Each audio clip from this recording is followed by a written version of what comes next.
Il y a quelque temps, j'avais partagé avec vous une citation de Jacques Attali. À ma grande surprise, vous avez été très nombreux à réagir et surtout quand je vous avais demandé votre opinion, vous m'avez tous répondu qu'il avait raison. Pour vous resituer dans le contexte, je vais déjà vous relire ce qu'il avait dit dans cette émission de radio.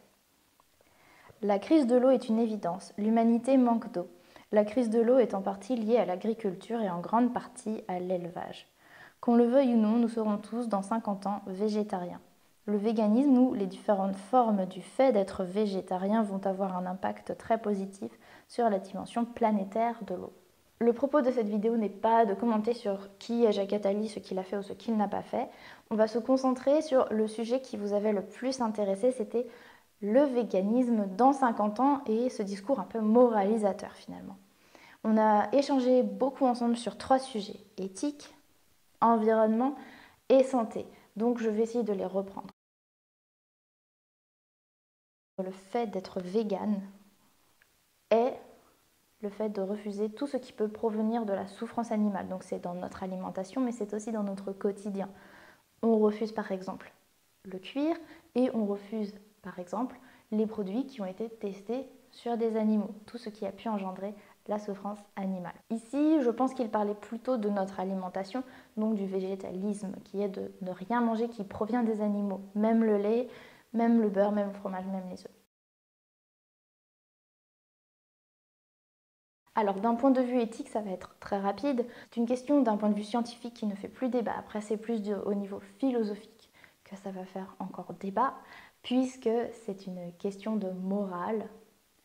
On va dire ensemble que c'est une question de sensibilité. Certaines personnes peuvent manger de la viande et d'autres voient l'animal dans leur assiette, sont trop sensibles à la souffrance animale pour pouvoir en manger. Donc d'un point de vue éthique, je pense que la question est vite résolue, c'est chacun sa sensibilité. Personnellement, je ne peux pas me résoudre à manger un poulet si je promène mon chien. Ça n'a pas de sens pour moi, mais je comprends que ça ait du sens pour d'autres personnes. Je pense que chacun a droit d'avoir son opinion. L'essentiel, c'est d'être bien renseigné sur la question. Et on va aller au cœur du sujet maintenant, l'environnement, parce que c'est de ça dont nous parlait Jacques Attali.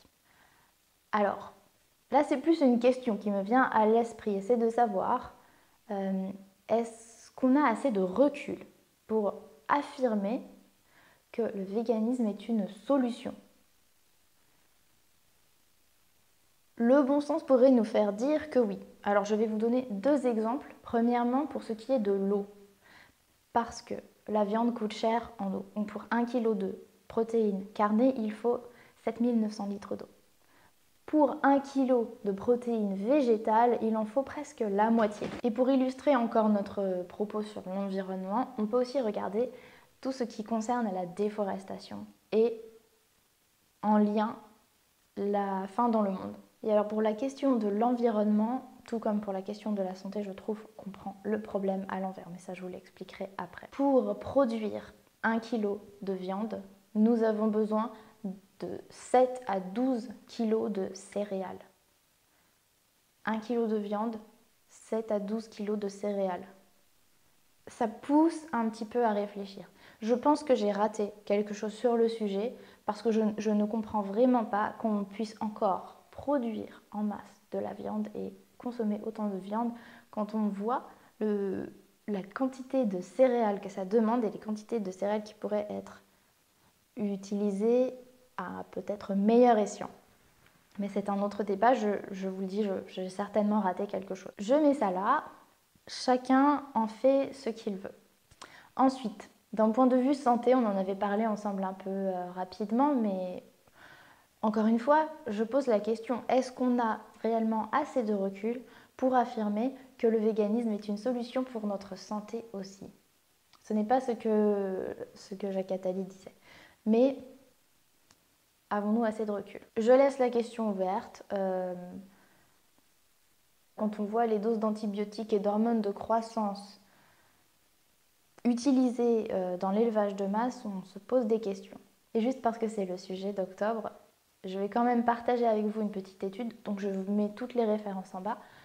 Une étude selon laquelle le microbiote des personnes véganes et végétariennes est plus sain dans le sens où il est plus varié et il est moins sujet aux inflammations que le microbiote de personnes qui ne sont pas véganes ou végétariennes et qui mangent de la viande.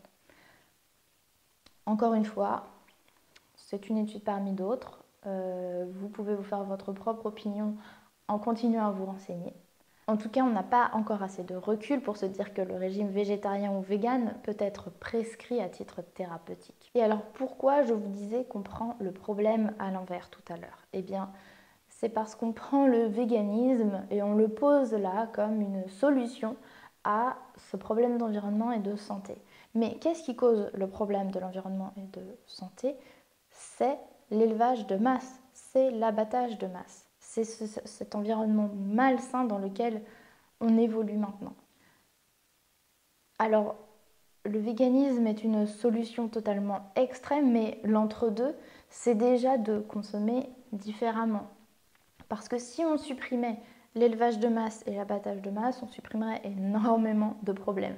On n'aurait plus tous ces animaux bourrés avec des hormones de croissance, avec des antibiotiques. Et donc il y aurait certainement beaucoup moins de problèmes de santé. Peut-être, je ne sais pas. Et idem avec ce problème d'environnement.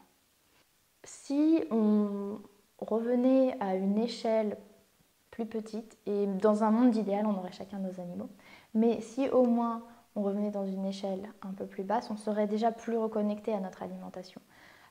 Parce que, très sincèrement, est-ce que quand vous allez acheter votre jambon au supermarché, vous avez l'image globale de ce qui s'est passé? Non. Et peut-être que ça ne vous dérange pas de ne pas savoir ce qui est dans votre assiette, mais c'est plutôt pas mal de le savoir. Et avec notre barquette de jambon bien rose, on est totalement déconnecté de ce que c'est. On ne voit pas le cochon, on ne voit pas le sang, on ne voit pas les entrailles, on ne voit pas les os, on ne voit rien. Le supermarché est nickel. On est déconnecté de ce qui est dans notre assiette. Donc peut-être que c'est la prof de yoga qui parle, mais en attendant, je trouve que ça peut être intéressant de redescendre d'une échelle et peut-être moins consommer, moins souvent, ce qui provient de l'élevage de masse. Mais encore une fois, ce sont des données qui sont là.